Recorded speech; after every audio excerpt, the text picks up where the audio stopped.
You know, we are approaching St. Patrick's Day, just days away.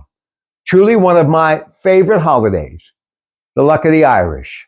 And yes, some of the great Irish Americans who have been so important to this country. Locally, I think of Dan Rooney, my late friend, the former ambassador to Ireland, the Steelers getting ready to go to Ireland to play football this fall against the Green Bay Packers. But I also think of truly one gentleman and a family, the Kennedys.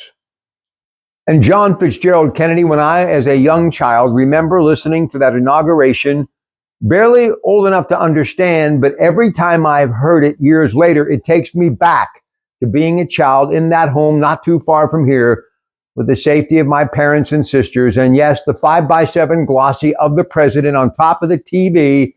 Ask not what your country can do for you, but ask what you can do for your country. And when he visited Ireland, looking at that footage to this day, how he was loved. John Fitzgerald Kennedy was a human like the rest of us. He did some good and he did some bad, as we all have in our life.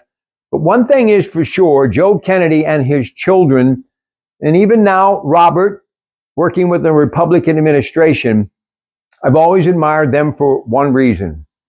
From Caroline to her late brother John, to their mother Jackie, and to Teddy, and to Bobby, and to that entire family, public service, the Special Olympics, Eunice Kennedy Shriver, all the things that they have done in their lifetime, and generation after generation, many we will never know or even be connected to, but knowing that they have done something for the greater good. Their legacy that they've left behind, the story hasn't been perfect, but one thing is for sure, public service has always been foremost in their mind. And I can't help but dare to dream to think of what would have happened if November 22nd, 1963 didn't happen, and he had a chance to serve 2 full terms. I believe the industry that we now are missing so deeply in the way of the steel industry would have never left. And I also think the Vietnam War would have come to an end.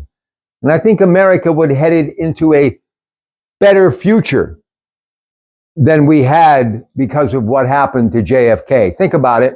We did land on the moon, something he wanted to get done before the end of the 60s. Sadly, he wasn't here to see it. But shortly thereafter, some 15 years later, the downward spiral started to happen with industry in America. JFK was not only loved in this part of the world, but he was such a young man.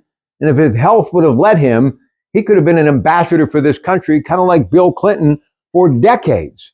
And he could have traveled the world promoting business and been in early when it came to the global economy.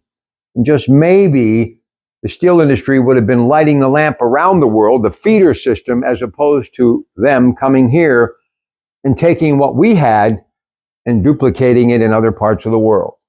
I know, dare to dream, could have been, should have been, but every time I think of St. Patrick's Day, I think of my favorite Irish Americans.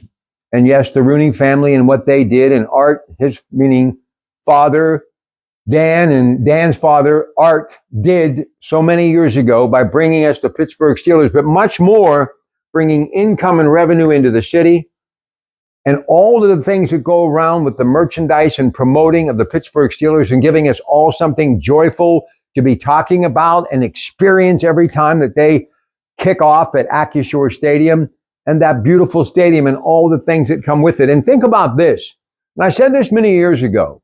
I knew the North Shore would be more than Acrisure Stadium and PNC Park. And has it not become another major thriving metropolis connected to our city?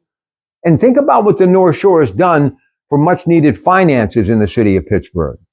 So no matter how you look at it, that Rooney family did a whole lot more than just give us a football team.